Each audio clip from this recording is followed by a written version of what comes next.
Well, good evening, everyone, and welcome to CyberCast IRL. I am your host, Daniel Lowry, for this evening's revelries and pleasantries. We're going to be talking about that cybersecurity stuff here in just a moment and bringing on our very special guest, Mr. Mike Holcomb. But before we get started into there, let me just welcome everyone for joining us today. Thank you so much for being here. Obviously, we got a few little housekeeping things to remind everybody of. Hey, don't forget, Daniel Lowry's got a Pen Test Plus course out there. If you're looking to get some pen testing skills, well, I've got just a course for you. Whether you want to go for your certificate or not, or you're just looking to pick up a few skills to see if you can attack your own environment and see how that works and can you catch it, build better defenses. Plenty of stuff that you can do with that. Run over to academy.simplycyber.io and you can grab my course there. That said, don't forget about our Discord as well. Join the Discord. Link is in the description for both of these things. So definitely check those out. Hope to see you in the Discord very, very soon. That said, man, I'm seeing some ride or dies in our chat room already. I see Chris Young. I see Amish Runaway. I see Alicia Grimm. I see who else we got? Port Zero's in the house. Steve Young. Who else? The Lost Gambler. FedEx, my man. What's up, FedEx? Good to see you, brother.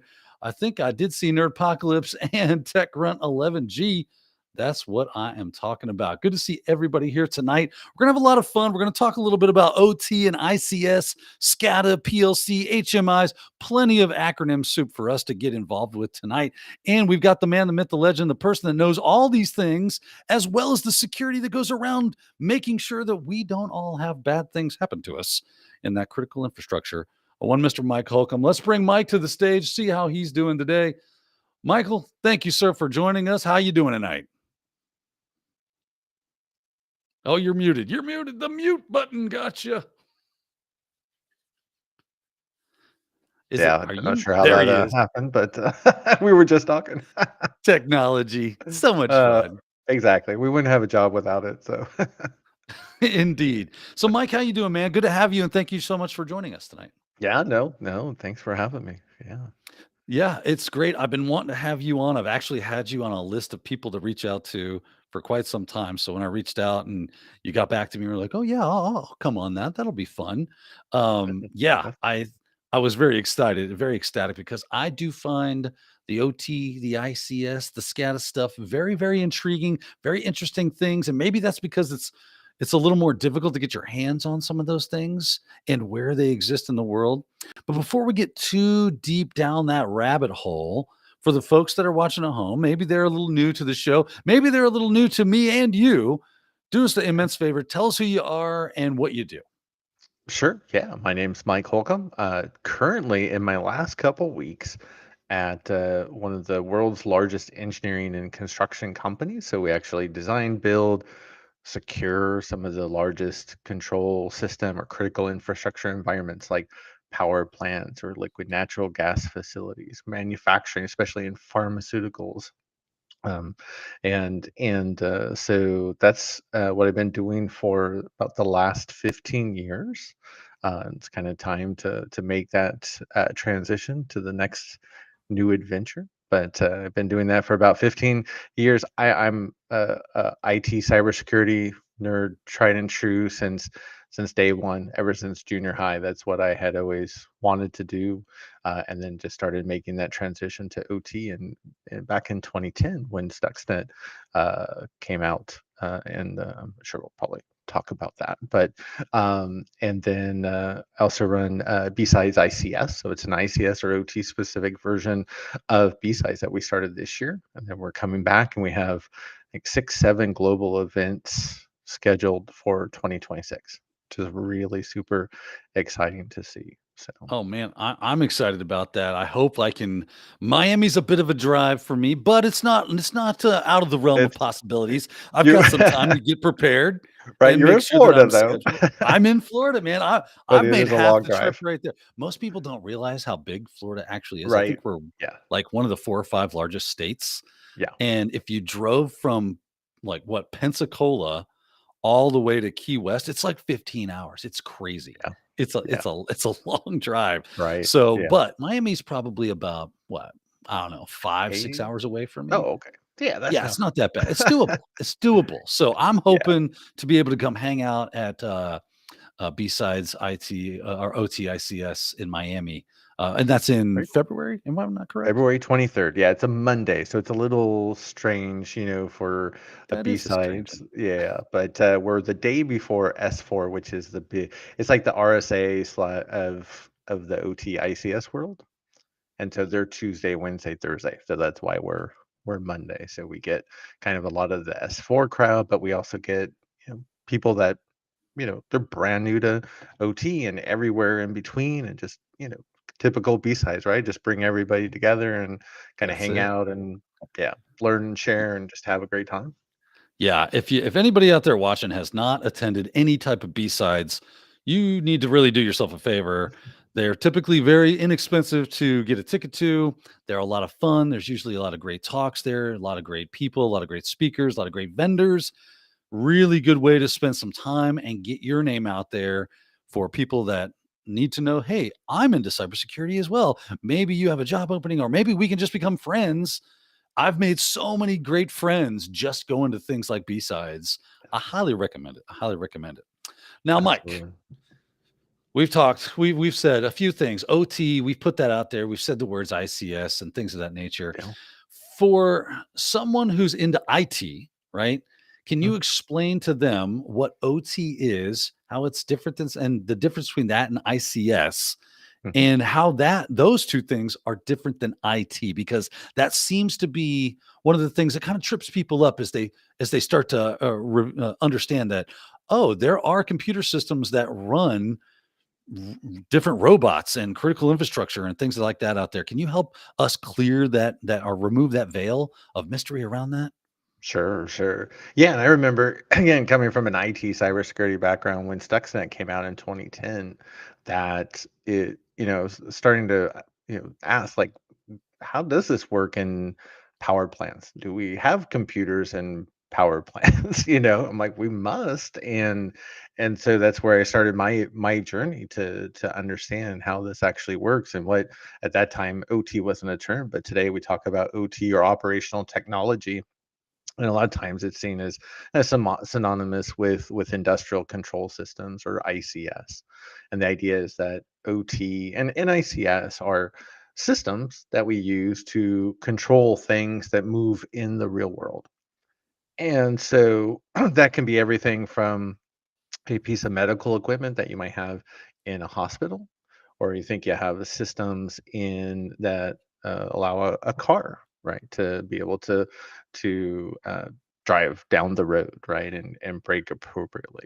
Uh, you also have systems in industrial settings, and that's where the ICS comes from, where you have things like manufacturing, power plants, water treatment facilities. So OT is a very kind of general broad umbrella term for computers or systems that control and monitor things in the real world. And then when we have them in an industrial setting, like a power plant or water treatment facility, that's ICS.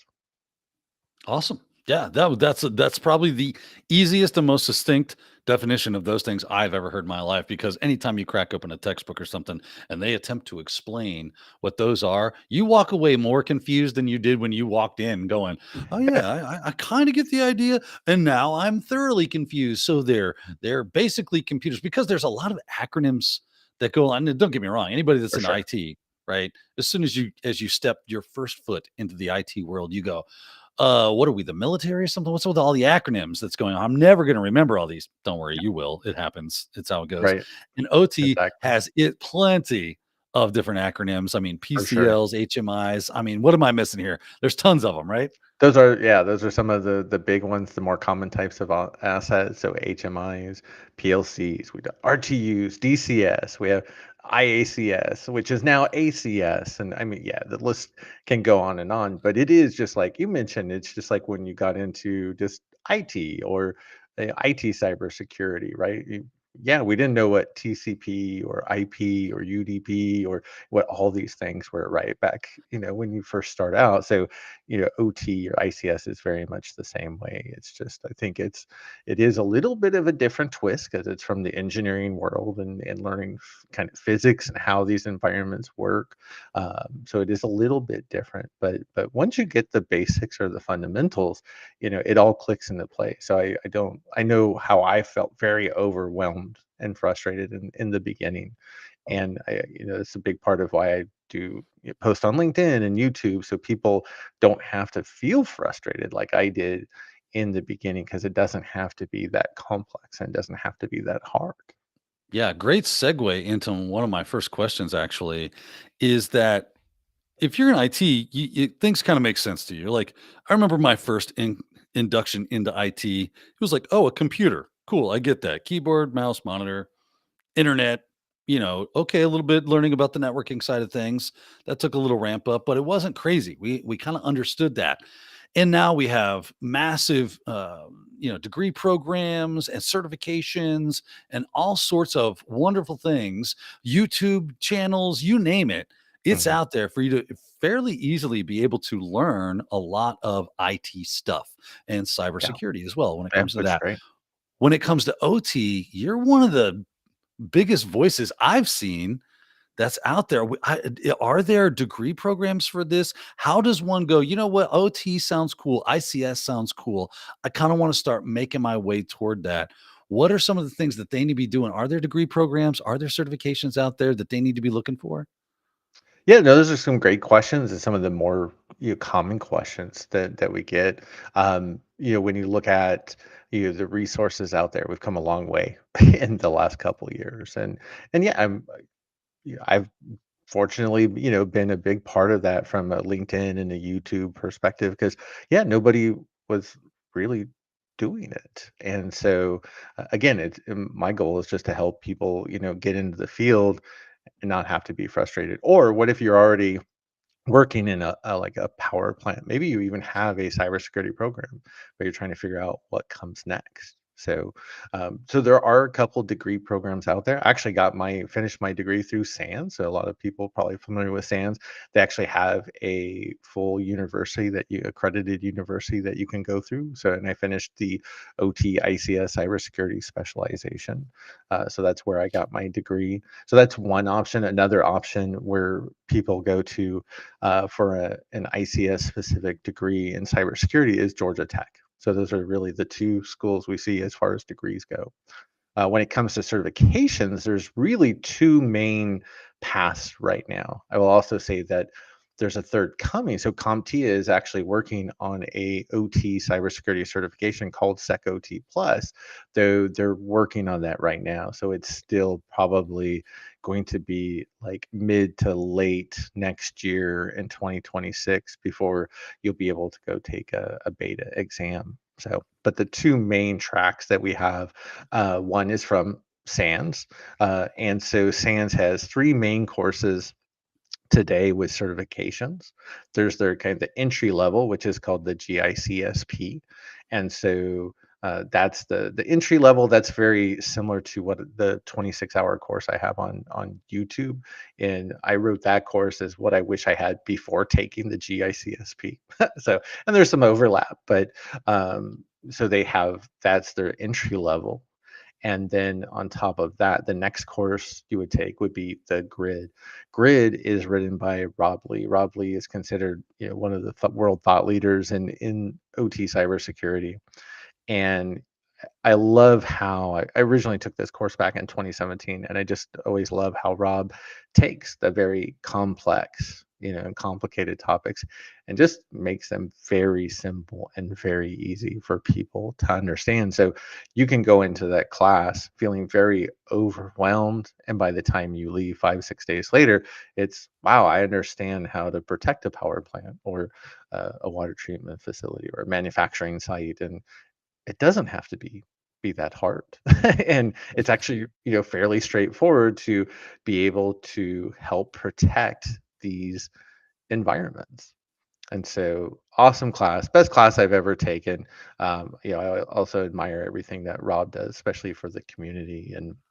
And so he, helps run that program, and he does a lot more as well outside of that. But and then they do have one class dedicated to NERCSIP, which is the regulation that is over in power generators and those that do transmission in North America. So if you're in a power plant, you actually have regulations, unlike most OT or ICS environments in the United States and most places on earth.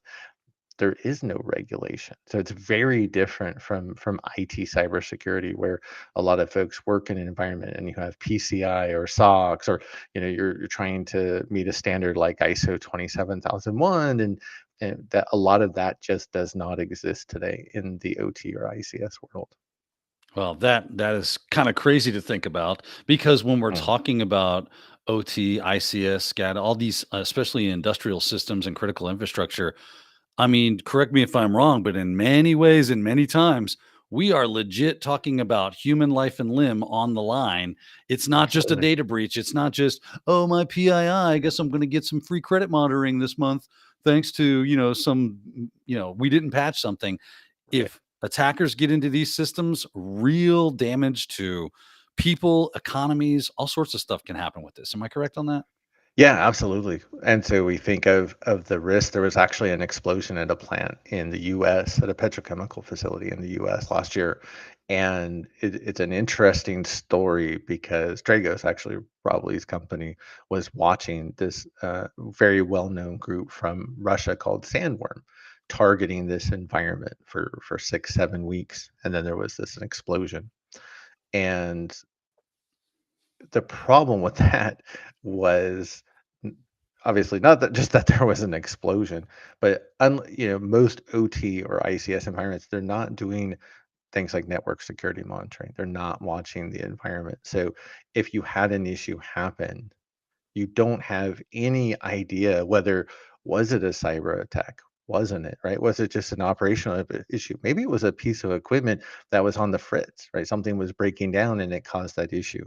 But you just don't know if you're not doing things like network security monitoring. Less than about 5% of OT ICS environments globally are actually doing network security monitoring. I always say probably half of them are not doing a very good job, because I've been in some of these environments Yeah. and they're not doing a good job. Well, now, So now you're just freaking me out. Like, right? So if this is the it's case, is that the case because they don't care to do any kind of security? They don't think to do any kind of security, some combination thereof, or is it something mm, else? Like, why is it that only maybe 5% of these places are doing some kind of security or monitoring to their systems? Like, what is that all about? yeah, I mean, a lot that comes into play, but it really comes down to a lot of these environments, a just don't have the awareness or the education, right? So they're just now starting to realize that OT cybersecurity is a thing. So it's very much in the OT world, it's very much kind of like how we had the target breach in IT, right? In IT, right, a lot of the companies just didn't do anything about cybersecurity until the target breach. And then in the OT world, we had the Colonial Pipeline breach, where the largest or the longest gasoline pipeline in the United States went down for 10 days because of a ransomware attack. It wasn't state actors coming in and trying to do damage to the United States and to the economy. It was a ransomware group that had ended up resulting in the longest gasoline pipeline in the United States going down for 10 days. And so people on the East Coast actually had issues getting gas for that period of time. And so not only did the defenders and the owners and operators of OT environments start to realize, yeah, we probably should do something about securing our environments. They started to, and some are still starting to. But the attackers also realized, oh, there's this thing out there called OT, or there's this thing out there called ICS. And if we attack it, we can get paid. We can get paid more, and we can get paid faster. So the attacks and the attackers targeting OT environments and the IT environments that they're connected to are only continuing to increase. And then you start mentioning what's that impact, especially at even a national level. So we just saw, a lot of folks probably have heard of the Jaguar Land Rover incident, right? Where you talk about, yes, it was an IT ransomware attack where entire IT environment burns down to the ground, but a lot of the systems that manufacturing relied on can reside in IT. And so they had all of their factories globally down for 5 weeks. And then they just started to come back online. And so at that point, not only is Jaguar Land Rover on the hook for it's cost them $2 billion at this point. And then you also look at the impact to the economy in the UK, but then also there were 200,000 people at risk of losing their job, and some have because of that attack and because the company wasn't doing the basics to protect that environment and keep those plants up and running. And like I mentioned, Well, it doesn't have to be that hard. yeah, and Mike, what the it's screaming to me like there's obviously a lot of opportunity there. Like we were talking before the show got started, and you were saying how the university that you're going to be having the B-sides at down in Miami, that they're cranking out 1,000 to 2,000 cybersecurity students every year, Oh, and they're entering the. Oh no, oh, you're stinky. back. Yes. Restream. I did all the Good. tests, everyone. You see, yeah, I gave Restream a second chance. I'm not, hey, I just got kind of like, I didn't have time to pick something else, but Restream, you're on my hit list. I got to get this out though, because I want Mike to answer this question. I'll at least give us some insights on what he thinks, which is with all those students, and that's just one degree program. That's just one cyber degree program out of Yeah, hundreds, we'll say, maybe even sure. thousands, At right? In the least, yeah. United States, all vying for the same jobs, and which Mhm. of as we know, there are very few for those Yeah, entry level positions, people trying to get in, trying to get do stuff. Is yeah. OT rife for the pickings when it comes to the job market? Like, is it easy, or is there a direct path for someone to go from, well, I've been into IT, I've got a Mhm. degree, maybe got some certs, or maybe I got some security underneath my belt as well. Could they easily pivot into the OT, or there's still a little bit of a row to hoe, as it were, when it comes to getting over there? Yeah, for sure. There's a lot of asterisks to include because um, you can transition from IT cybersecurity over to OT cybersecurity, like I have. There's a couple of things to kind of be warned about, though. Is one is OT today actually pays a little less than the kind of the equivalent in IT. So for folks that are already in IT, that's probably, if it's just a question of money, and there's nothing wrong with that, right? That's probably not a transition for you. Most people by far that are in OT or ICS, they're there because they believe in the mission, right? It's about keeping people safe. It's about keeping the power on. It's about keeping clean water and flowing and keeping food on the table for everybody that to be able to eat. Right. So it's really about the mission. So most everybody is there for the mission. Um, at the same time, we started to talk about, well, why aren't a lot of these environments doing things like network security monitoring? You have to realize the majority of these environments are super small. And so, sure, I work in my day job right now with some of the largest companies in the world, Shell, Saudi Aramco, BP, right? And they have the resources to throw at OT cybersecurity. But the reality is the vast majority of OT environments don't have somebody for OT cybersecurity. They probably don't have somebody for IT cybersecurity. They probably don't even have anybody full time for IT, right? They're just going to call in some consultant to come and help them for that immediate need and then just pay them for a couple hours and then be done with them. That's the reality. So unfortunately, while we need a lot more people, right, helping protect these environments, those environments, they just don't have the resources to bring in these people. So there is a growing number of positions, absolutely.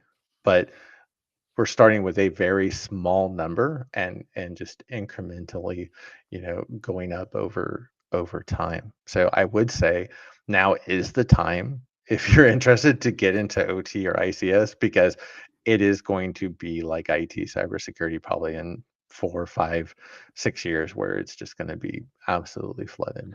Yeah, it's crazy. You think, you hear names like Saudi Aramco, and you think they have more money than they know how to spend. You would think that they'd Absolutely. just be like, "Yes, give me all the someone. Let's bring in a consultant, have them tell us exactly how many people we would need to effectively keep our OT and ICS networks running, humming, and secure."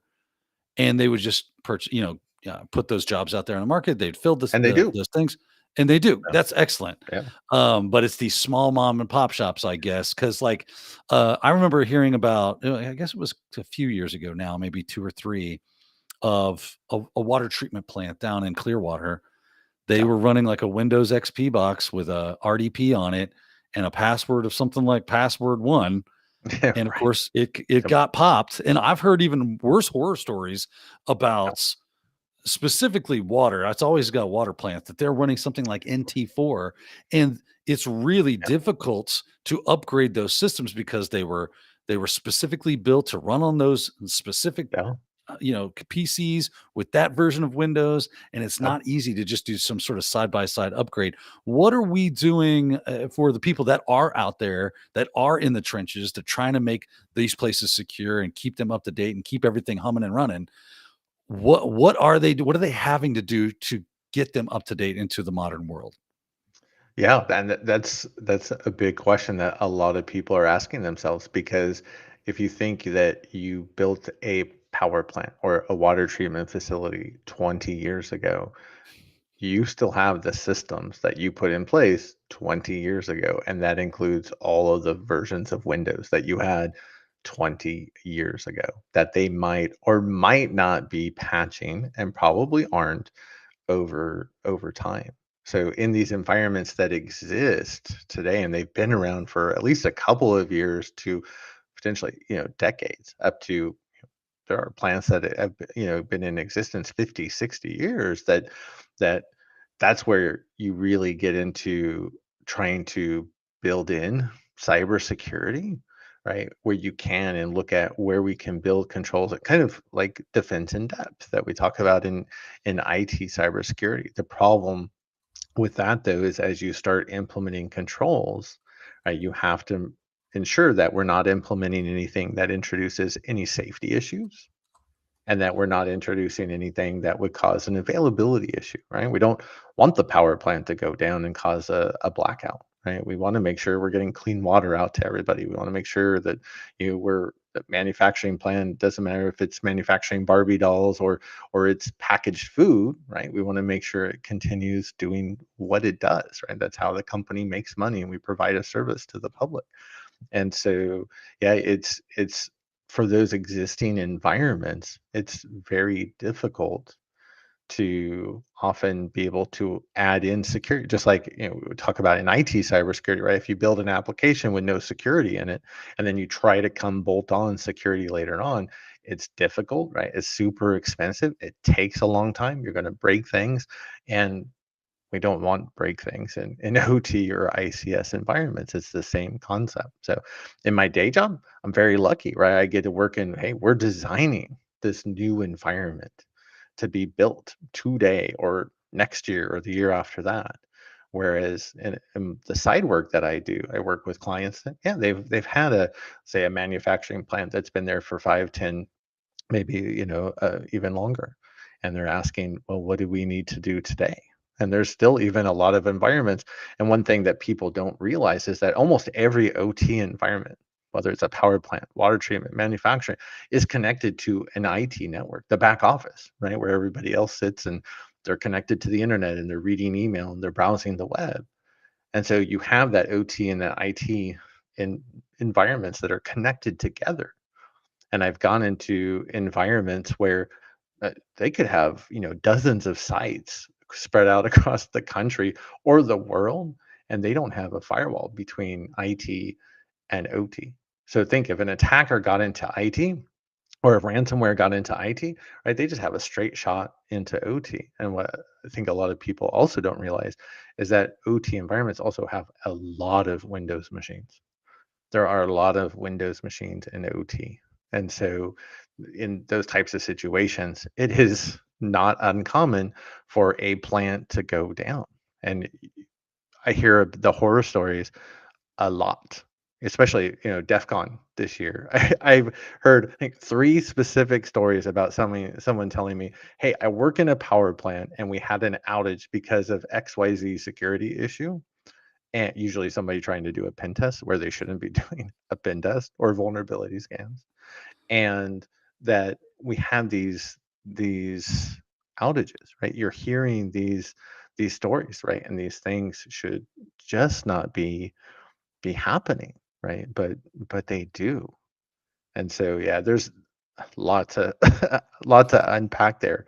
But at the end of the day, it's really, making sure that yes, the environments that we're building today, we're building security in. But again, there's so many environments out there that they're just starting to think about, hey, how do we build security in, right, into these environments? And hoping, right, that we can get something to help protect against the attackers, and which could lead into, again, safety issues, availability issues. And then that gets us back to but most of these environments, they just don't have those resources. So, Yeah, and d- it's funny. We you think about OT and when they were like you said, it was 20 years ago, it was 30 years ago, it was maybe even longer than that when they stood these places up, and of course, they brought in new technologies as they were created so they could run things, but then they didn't realize they were kind of sticking themselves with that specific technology. It's funny. I at a place I used to work, I did a scan of devices in the network just for kind of grins and giggles to see what was going on there. Found these Windows machines, and it was running the embedded Windows operating system on some video equipment, and I'm like, huh. How about that? I wonder, yeah, it sure does have an SMB share. That's really oh yeah, interesting. And then, oh, look, Eternal Blue works like a charm because you can't absolutely. update the stinking thing. It Yeah, doesn't work like that. So these are the challenges that we're kind of being faced when it comes to the fact that yes, these power plants, these water plants, these different types of manufacturing plants, they are running a lot of Windows systems that might be yeah, embedded, that might be just stuck in there, and now we can't move away from it because they don't make updates for it anymore. And if we take it away, I have to retool my entire shop, and that's just too expensive. So it's a really interesting thing that's happening. And now that we're, like you said, we're connecting everything to the IT systems. And of course, maybe even going, hey, you know what we should do? We should connect our OT systems to the internet directly because that way right, I can administer from home because I right, don't like pants. That's not right. comfortable. Why not? What could go wrong? What's the worst that could happen? Speaking of what's the Like, worst that could happen, we mm, got a few questions coming in from the chat room. I say we take a few minutes and we run a few sure, down, see if we can't get some answers for these good awesome. people out there. Let's start with Tech Grunt 11G. And he's asking, do you think that certifications like CompTIA Sec OT Plus will bring value to anyone wanting to be in the OT space? Do you think it's going to be a good cert? Yeah, I'm actually super excited about it, and I was going to sit on the board for it, and then they said you can't teach anything related to SecOT Plus if you do. And I was like, wait a minute. I'm like, I already have the YouTube course, in my head, so it was like, nope, sorry, I appreciate it, and I think I'm super excited for the certification because I do think it is a great transition for folks, especially from IT cybersecurity, but also for folks in OT, like engineers, PLC technicians, right, that are working in plants. There are some folks out there that they want to also learn about how to secure their environments from attacks. And so it's also a great stepping point because most of us know, like SANS, right? Incredible content, incredible certifications, they're also super expensive. There's another alternative we didn't mention earlier through ISA, which is it's kind of like for folks that are familiar with ISSA, right? It's like ISSA, but for the engineering world. And so they have a series of certifications around cybersecurity. And that would be the other route that people would go. But it's still to do all 4 exams and courses. You have to take a class before they let you take the exam. It's still, I think, what, $9,000 for all of those. So it's still not necessarily as Was that affordable was that as American money? That's that's in US. Yeah, that's dollars. USD So, right there, man, 9 right. grand. So, yeah. Whew. Yeah. That's a So, hefty price tag, but yeah, it is kind of the industry standard at this point in time, and it's really cool to see it is. CompTIA having some. They're Yeah. CompTIA catches a lot of shade about, and some of it's well earned. But I will say this, I've always said this about CompTIA. They do a great job of getting some fundamental information out there to people, giving you a Yep. certification that really tests you on those things, whether or not you like that testing modality. I, for one, typically do not with the ABCD and the performance Sure. based questions. But, that's one man's opinion. They have their place, I think. And for Exactly. someone who's Yep. just getting into that field, that could be just the perfect thing. You don't want to throw them in the deep end of the pool too quickly because they'll drown. That's not what we want. We want them to feel confident. We want them to gain information, skills, knowledge, everything they need so that they can Mhm. successfully transition into that area. So I applaud CompTIA for making these new certifications, this one being one of them. So I think that's going to Yeah. be really cool. I'm excited too. Yeah. Very much. All right, good question. Let's go to another one Yeah. here. This one comes from Alicia Grimm, who always has amazeballs questions. This girl, she knows how to ask a good question. How do you see newer technology like AI and quantum changing OT and ICS farther into the future when it is more adapted and integrated in society? Newer cyber concerns. What say ye, good sir? Yeah, that's a great question, and one we've been talking a lot about lately. Um, the really concerning thing is, and I think you probably already started to pick up from our conversation already, the vast majority of OT and ICS environments out there today, they still don't have backup and recovery systems like nailed down. Right. So if you're in an environment that still doesn't have the basics like backup and recovery or having that firewall between IT and OT or being able to configure it correctly or they're not doing network security monitoring. They don't even have the resources to even think about what are we doing with AI or imagine AI on quantum computing, right? That's a whole other game changer when we get there in the very near future. Um, but there are also some environments in OT, ICS that they are hurtling down that road very quickly, and they do want AI in their factories. They do. We're just talking with the gentleman runs the essentially water for the whole DC area, and was talking about how they've been using AI for 7 years. Right. And not to control their plant, but as that force multiplier, right? Help the people currently in place to do their job more efficiently, right? Especially from a cybersecurity perspective, right? That's what it's designed to do, right? Not replace people, but help the people that are in place today do their job more effectively. Right? But there are also a lot of environments that are putting in AI to start to look at controlling the environment. But then there are those questions like, what if I'm controlling a power plant with AI? Right now, there's a human in the middle. So if the AI wants to make a change, it runs it by a human, and the human says, yay or nay. But eventually, they're going to want to take that person out of the middle. But This is then, reminding me of the beginning of War Games. You remember, right, right? With the eh, missile key guys, right? And they're like, right, we're and getting that's those guys out here. They wouldn't eh, turn the keys. right, and it is very much like that. So think of even a simple manufacturing plant, right, that is completely automated and run by AI, and that AI though does have all those security vulnerabilities that Have, have you we heard much see. about these Chinese black manufacturing plants that they're completely dark? They have no lights on. They're completely automated. I haven't heard about the completely automated, but I would believe I've seen some, yeah, pretty crazy stuff out of China. They're so far ahead of us in so many ways. It's Yeah, absolutely they are amazing. pushing So, the envelope, especially when it comes to the AI and just getting it to where it is just a plant that makes stuff. But they don't have to stop. They don't need breaks. They don't need food or water. They don't need right. sleep. Just just go to work, Just little robot, keep and do your thing.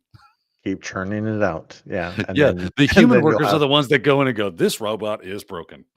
right to fix it, and then they'll have Yeah, robots to fix the robots eventually.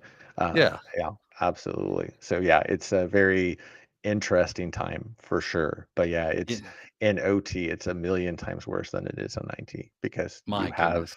yeah, some environments, again, hurtling down that road, but no, I tell you, nobody, nobody in OT or ICS is talking about cybersecurity around AI in OT and ICS. That is legit crazy right Yeah, there. yeah, That is absolutely. the fact that that is a true statement. That worries me a little bit. I'm just gonna put that out there. Good Yeah, me question, too. Alicia. Good question. Good Let's question. see here. She has another question. She always has great questions, so I expect more questions from Alicia and others as well. Let's see what we got here. Labs are always a great way to learn. She knows how much I love a good lab.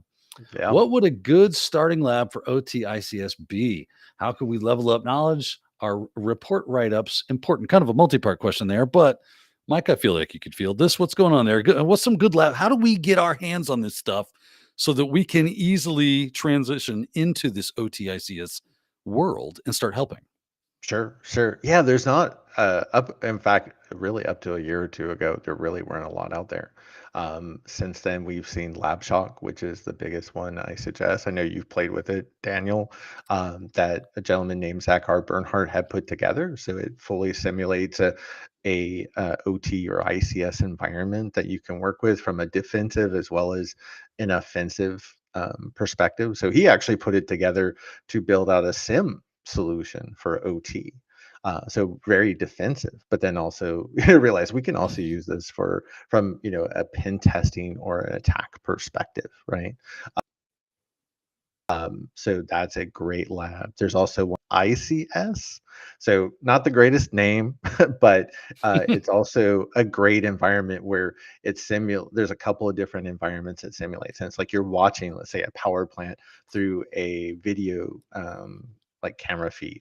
And then as you make changes, let's say what you might see smoke coming up from from the power plant, that type of thing. So it's really, really cool. So their latest version is also Dockerized, like LabShock is, and that's really been it. I have also written a bunch of simulations in labs using ChatGPT. I stopped pretending to be a developer a long time ago, so I use ChatGPT to create all my simulated environments for my courses that I have on YouTube. So I have a getting started course, which is 26 hours. I have, I think, the first 4 parts of my pen testing course for OT ICS that has even more environments. Yeah, but there's just not a ton out there, but those are always start with LabShock and GRF ICS, and I have a ton of stuff through Is my it courses Is it on YouTube. crazy, like, cost prohibitive for us to, like, buy some older PLCs or some HMIs and everything online, maybe eBay, and build a lab and make things happen? Or maybe just using things like Arduino? Are those actual physical labs something that the average everyday person might have the, wherewithal to make happen? If you can, great, and it's awesome. But I would tell, and I've gone down that route as well. But you're still looking at probably if you're doing like third party, like market, like eBay type stuff, you're still looking at to get even a basic setup to where it's worthwhile. You're still looking at probably $1,500, right? And so that's a good chunk of change you're out of pocket. That's third, hand old equipment that might or might not work. You can probably triple that price if you're going brand new. I will say if people do want to look at buying brand new, Automation Direct, I'm not, not getting paid for No the affiliate promotion, there, yeah. but they actually have a line of PLCs, the most commonly type of OT asset. So the PLC, which we use to monitor and control the systems out in the real world, you can buy a fully loaded one for about $400. And that's about as cheap as you can get. And I've seen these in actual factories. And it's actually the PLC that SANS uses in all of their ICS courses. So, and then they have Okay. all the other goodies that go with it, the sensors and the HMIs, which is the kind of the GUI screen that you would use to interact with the PLC. So you can go check that out, and they have just a massive online catalog. It's kind of like if you're familiar, like Fry's Electronics or like Microcent, right? It's like that for the OT ICS world. So Nice. that's a great place to check out. Yeah, got to check that out. I'll have to get that link from you so I can put it in the description for us later. Yeah, But I'll tell absolutely. you what, though, Danny Boy spent $1,500 on dumber stuff than that. That is for sure. Right. So, Very true. Very true. Yes. I could walk There's away that with a fact. good education or, a Yeah. box of Pokemon cards or something. I'm, Sure, sure. But yes, tomato, tomato, right? yeah, for sure. But start with virtual labs like LabShock and even just to see if it's something you're even interested in, right? Yeah, I Because love you LabShock. so, I yeah. dropped the link to my walkthrough on it Oh, in awesome. the chat Yeah, for very people. cool. So Yeah, I great have one stuff. coming out. Yeah, next week for YouTube. Yeah, so All right, great stuff. All right, let's see here. I'm gonna hide that one. And let's see here. Let's get back to the conversation, and then we'll come back. We'll do a few more with the last few minutes. I've got sure. plenty of questions for us to get through, but let's get into. We've talked about that breaking in. What Mhm. is the best way for someone that has like listened to us have this conversation and go, you know what, I am down for the cause, right? I really believe that the OT systems, ICS systems, the critical infrastructure of my country or whatever, Yeah, or just the fact that there are people that are working there that could be hurt. I don't care that the salaries are a little bit lower. I'm cool with that. I just want to be a part of the solution. yeah. What is the best way for people to start breaking into that industry? How do they make their headway into that side of things? Yeah, no, it's a great question. It's what I focus, of course, a lot of my content around. I actually have a couple free ebooks that I put together around, hey, here are the 10 steps, whether you come from IT cybersecurity or maybe you're an engineer or you're in, automation as maybe a PLC technician and you want to get into cybersecurity. So I have those, but a lot of it really is, if you're coming from an IT cybersecurity background like myself, really have to start thinking like an engineer because I even started learning about OT or ICS cybersecurity for probably a good 2 years before I actually went to an OT site. Actually went to a power plant, and as soon as I stepped foot on that plant, right, I realized I knew absolutely nothing. Right, I would have been the person to go in there and say, "Oh, these PLCs haven't been updated in 10 years, right? You have to update them and reboot them." And no, that is how you're going to get somebody hurt or killed, or you're going to cause a blackout, right? Because IT cybersecurity and OT cybersecurity are very similar, but they're also very different. So you have to understand where they're different. So to be able to do that, you have to start learning to understand and think like an engineer, right? Keeping the plant up and running, right? How do these systems work? How does the physics of that environment work? Right. So it's a very different mind shift. It might not sound that different, but it actually is once you start really getting into it, right? And then it's really just about learning the basics of OT ICS assets. And when we talk about a programmable logic controller, what does that really mean, right? This computer that it's physically hardwired into these systems that we're making run out in the real world. Just even think like an air conditioner. It can be an air conditioner like for your house or your home office or for your office or I have clients where they have air conditioners that are the size of my house and they have multiples of these, but they're all controlled the same way, right? You have basically a sensor, a thermostat, right, that says how warm is it, how cold is it, right? And then if it gets too warm, we can send a signal to the air conditioning unit to turn on the motor to start pushing out cold air. And then when it gets back and to normal, then we turn it off. But that's where we get into the cybersecurity aspect is like, what if I can get to that asset and then I can make changes to turn on the air conditioner or turn it off when I want? Or what if I can crank up the heater to, let's say, yeah, overheat maybe your data center? Right? That's actually a scenario in Mr. Robot, but we actually talk about that when you look at data center design today. That's actually something that really could happen and comes up in a lot of different conversations, especially doing risk assessments in these types of environments. So I would say, the best way to learn, there's there's two free sets of resources out there. There's a set of courses from CISA, which is this in cybersecurity and infrastructure security group within the United States. So they have a bunch of courses. And then I have the Getting Started in OT ICS Cybersecurity course on YouTube. I have a new version launching in January, but don't wait. It's not going to be that much different, but that's 26 hours that helps you walk you through. This is the basic fundamentals. Think of it as like Security Plus for OT or ICS cybersecurity. So those are the places really to start to build that knowledge, to understand, okay, these are what a PLC and a HMI and a DCS, and this is how a power plant runs. This is how a manufacturing plant runs. This is how water treatment facilities work. And then on top of that, right, then once we learn how they operate and how these different OT or ICS assets work, then we can have those conversations of this is how we secure them, right? This is how we keep people safe. This is how we keep the plant up and running and protect it from cyber attacks. So there's a lot there definitely to learn. I love it. I love every last second of it. I think that's really cool. I've constantly found myself always kind of like picking at OT and going, "Oh, this is so interesting." I always wish I had more time. And now that we know that, like, hey, everybody that's watching, go pump Mike's numbers up on his YouTube. Go check that out. He's got resources for you.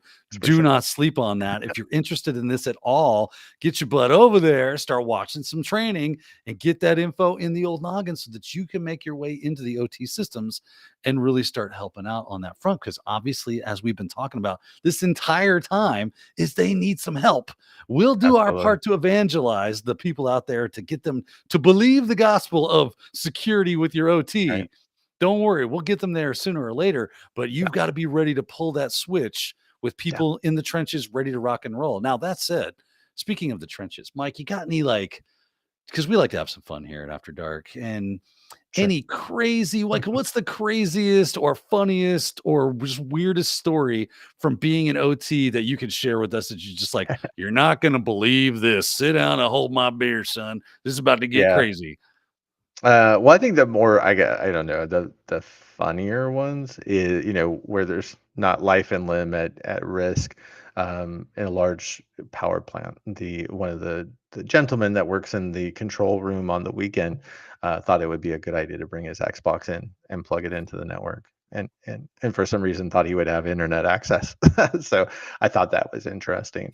Or I hear a lot about pen testers from IT pen testers that all of a sudden become OT pen testers. And I'm a love doing pen test. But right, again, it goes back to you have to understand the differences between IT and OT. And so it goes back to the stories at DEF CON this year where someone was doing a pen test or a vulnerability scan and just caused brought down an entire power plant. And some of the larger ones, they take a while to bring back up online. Some of those things that just resonate. So those are some of the more interesting ones, or somebody going into a manufacturing facility and finding the workers watching Netflix on one of those HMIs, which they're not watching the physical process of what's going on, right? So they're not helping to ensure availability and safety, but also your manufacturing plant is open to the internet, which we do not want to see. So That's where you roll up the newspaper and be like, come over here. Let me show you what right. you did wrong. And you shove their nose in it. You go, Yeah. no, that's a bad worker. You don't do that. Yeah, that is crazy. But I'm not hugely surprised. I think one of the most interesting stories that I heard about a cybersecurity incident with, I think it was wind power stations. So Mhm. windmills, the big giant windmills, a wind Sure. farm got hacked into, and I forget how, but they discovered that the attackers were in these systems, and they made a deal with them that said, since you've been in our systems, we haven't had as much downtime. And it was because the attackers were doing basically maintenance to keep it up because they were Or the Bitcoin mining or they were doing some sort of uh, crypto mining. And they yeah, said, hey, as long as you keep the system running, Bitcoin mine to your little heart's content. knock And they yourself let out. him. I'm like, this is a crazy. We're living in a crazy world. where Yeah, crazy things OT, happen. yeah, it's definitely a little bit like that. You'll even find a lot of plants out there that have active malware infections that will never have anything done because if it doesn't impact safety and it doesn't impact availability, if the plant's up and running and everybody's safe, you know what? Just let the virus hang out there and do what it does, again, as long as it doesn't impact anything. Right? Who are we to complain? Yeah. What's Who a little who are we Bitcoin mining between friends, right? right? Yeah. Yeah, so that's yeah, there's a lot of similar stories like that out there, unfortunately. That's too funny. All right, Mike, we got about 5 minutes to go. I say we speed round these last few questions we got Sure. and round out the hour and see how we do. All right, Yeah. starting off with Sierra Montgomery. She's asking, do you have any current insights into Saudi Arabia's oil industry, their OT based current and forecasted for 2026 and 2027? Asking for Yeah. a friend. Sure. Yeah. Right. Yeah. Not as much on the IT. That's not my focus these days, but on the OT side, Saudi Arabia, probably like IT. It's one area where they are heavily invested, especially in the Middle East. We also see smart cities that are really evolving in places like Saudi Arabia, unlike anywhere else in the world. So there's a lot of IT or ICS OT considerations there, where every aspect of living in a city is now right driven by systems, and a lot of that is OT or ICS related. So yeah, if you're in Saudi Arabia, if you're in the region, Dubai, and a couple other of the countries in that region, they're exploding right now, and it's probably one of the, if not the most exciting places to be for OT cybersecurity. Nice. Very, very cool. Yeah. I would assume there's a lot of job opportunity out there as well because of how much that they're building and doing. Yeah, it's another one of those where, you know, there are a few of those really big entities. Like at my current day job, we're designing the recycling center for the entire country of Saudi Arabia. Just one Yeah. one little recycling center, and it's massive, of course. Um, so yeah, they obviously need people, but it's one of those once they fill those positions, right? They'll be Yeah, it's hard probably to, hard to get people out of that. They're like, "Oh, yeah, I am comfortable. they I are going to like be my there job." for life. Yeah. Absolutely. Great question though. Thank you, Sierra. Let's Definitely. see here. What else do we got here? We've got another one from Alicia Grimm. She asks, "What does an average day look like?" Great question. Or you're like, "Your week, what are the normal duties to expect? What foundation is best to perform positions in OT ICS?" Mike, great question. Go Sure. for it. Yeah, another great one. It's very much in some respects like an IT cybersecurity job, right? So you have a lot of people. I remember when I started, especially in a small, medium-sized environment, you're doing anything and everything, right? So it's very much like that in OT. In larger environments, right? You have dedicated, SOC team members, you have malware analysts, but in most environments, you're doing a little bit of everything, and what that looks like in OT or ICS cybersecurity. A lot of that is making sure that you're working with the folks in IT and IT cybersecurity, and you're working with the folks in engineering and OT operations, right? Everybody who's responsible for keeping that plant up and running, and then working with them to how can we improve cybersecurity in that plant? Because again, most environments, right, they're still just starting, they're just still building their their programs. And so you're really going to be starting, hey, how can we implement a firewall between IT and OT? And then, oh, how can we add a rule to see, oh, if we can make it as restrictive as possible as it should be? But again, is it going to have safety or availability implications? Then it's like, time out. Right. So that's the vast majority of people today, unless you're working like at a Shell or an Exxon, where you might be a dedicated SOC analyst, right? Or you might be a malware analyst, on the OT side, or I think you start getting the idea. But yeah, larger environments, very dedicated roles, just like in IT. But again, vast majority of OT, roles today is you're doing that one person shop, you're doing a little bit of everything, but a lot of that today is you're building new things from scratch. And that includes working with IT cyber and OT folks at the same time, which can be I mean, on challenging. one, yeah, well, and it's challenging, but on the other hand, it's also kind of exciting because No one's telling you, well, that's the way we've always done it. They've never done it. Right, You get to exactly. say, this is how we're going to do it if Yeah, you get to sit in that seat. So very, very yeah, cool stuff. Never would have thought that that would be the case, honestly, that all these different, water plants and so on and so forth, that they just wouldn't have anything or really anybody that's doing anything very specific toward trying to protect their systems.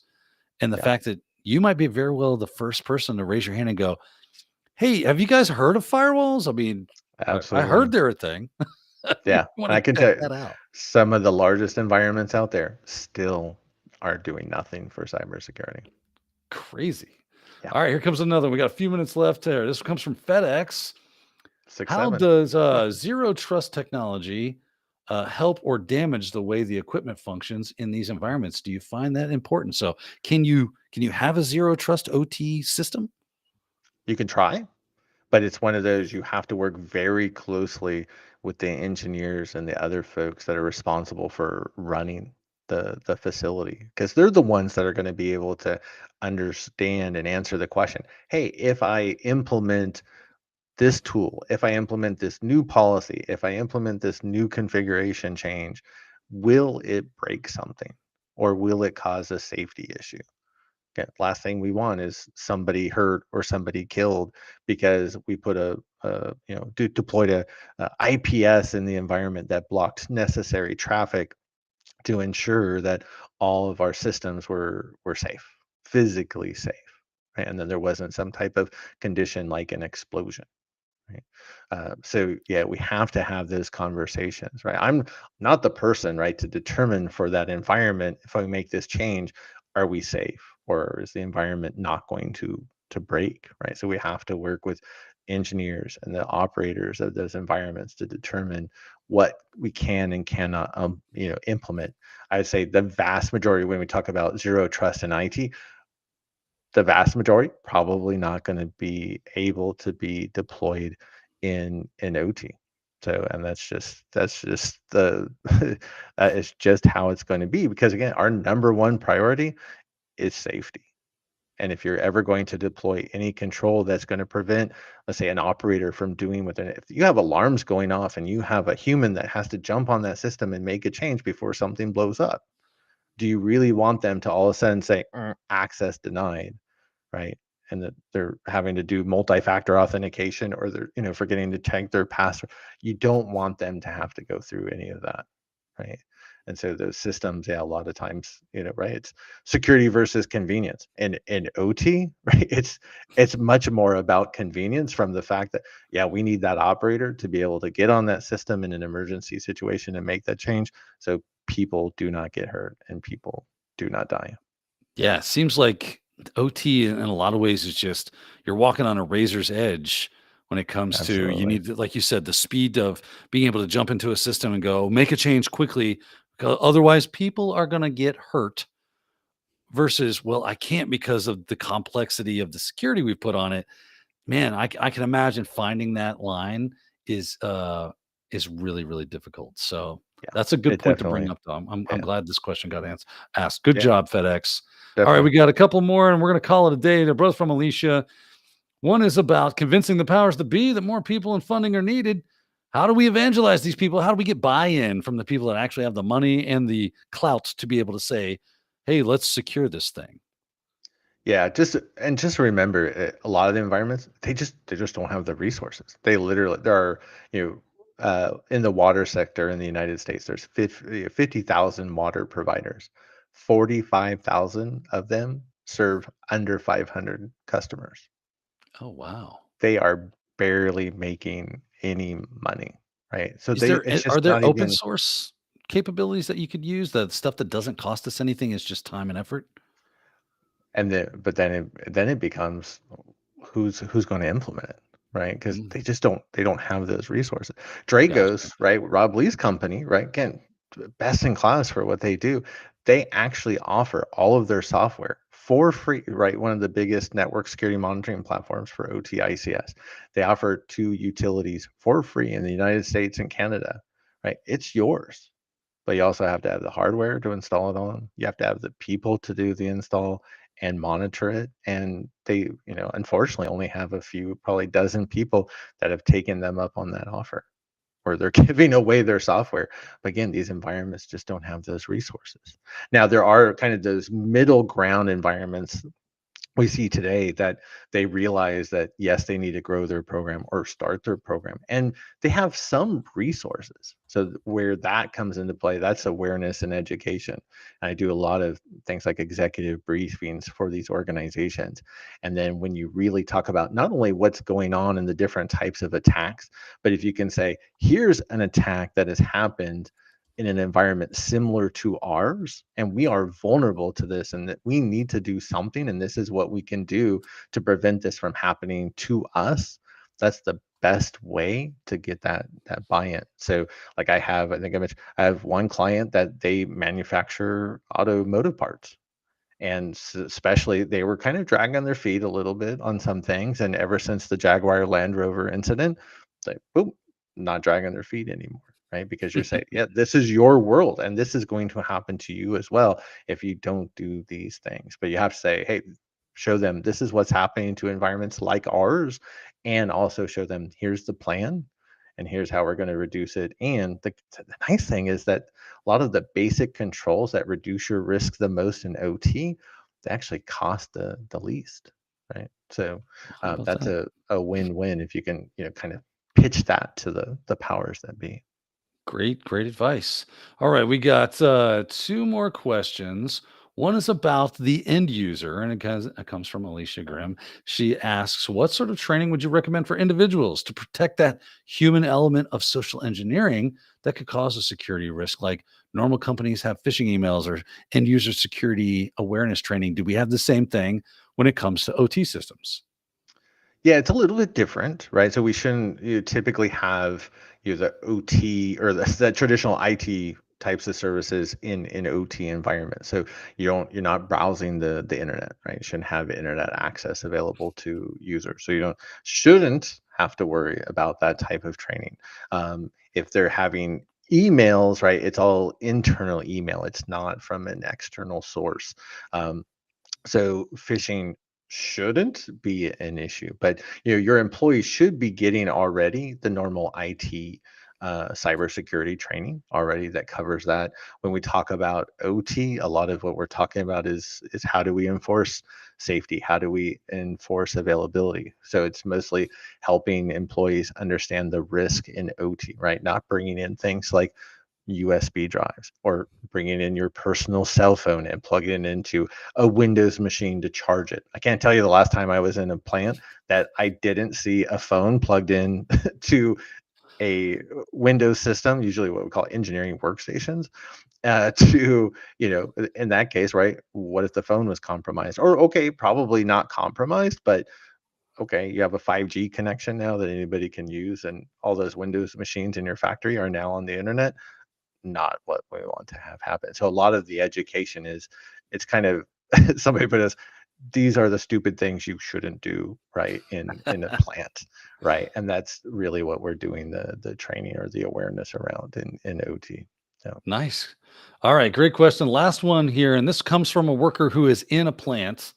This comes from Jared Rodriguez. He asked, Mike, do you have any advice for working to build network monitoring frameworks for a wastewater plant? I'm working to help bring more awareness to the plant I work at. yeah, no, that's a great question. And if you're able to do that, um, there are a few, the large providers out there, like Dragos, Clarity, and Zoe. Those are the big three if you have the money to purchase those, right? Otherwise, and again, Dragos, especially if you work in water and you're in the US or Canada and you make under 100 million in annual revenue, then I joined the community defense program from Dragos. They give you the software for free. So then you just have to get the hardware, and it sounds like you're the person to, make it happen. So that would be an awesome opportunity. Again, if you're in the US and Canada. So if you're not in the US and Canada, so there are, some platform like Security Onion, which some folks might be very familiar with. They actually have a lot of OT ICS capabilities that they've built in over the last couple of years. So that would be a great place to start. And then you can also look at OT Sim, which is from Zachar Bernhardt, which did LabShot. So if you're looking for more of like a sim kind of platform to start to play with and work with, that's a lot of people, start looking at that. And then you also see, building up towards like a Splunk setup in OT. But yeah, Security Onion can be a great place. But again, if you're in US and Canada and working in utilities like water and wastewater, check out the Dragos Community Defense Program, and you get the Dragos platform for free. And can't ask for anything better than that. You cannot. Mike, thank you so much for joining us tonight. We went 10 minutes Thank over you. and it was awesome. So It was thank you. great. It was Tell awesome. people So I how they can appreciate that. connect with you. How can they follow you and what you're doing, and how can they get some of your training? Yeah, no, I appreciate that. Yeah, the best places, I'm always on LinkedIn, post at 11 o'clock every day, rain or shine. So LinkedIn, everything's just OT ICS Cybersecurity. My YouTube channel is, you could look for Mike Holcomb, or it's Utilsec, UTILSEC. I have all of my courses that are there. I do some live courses from time to time, so you can find those on MikeHolcomb.com. So I actually have a Kali Linux for OT ICS pen testing course coming up next Friday, which is a 4-hour session. And then I'm doing a boot camp, 2-day boot camp in December for getting into OT ICS cybersecurity. So yeah, so MikeHolcomb.com. You can check me out on LinkedIn and YouTube, and I have a couple tools out on GitHub and a couple other things, but you'll find all those on MikeHolcomb.com. For sure. Very cool stuff. I put links to all that in the description of this show. Thank you again, Mike, for joining us.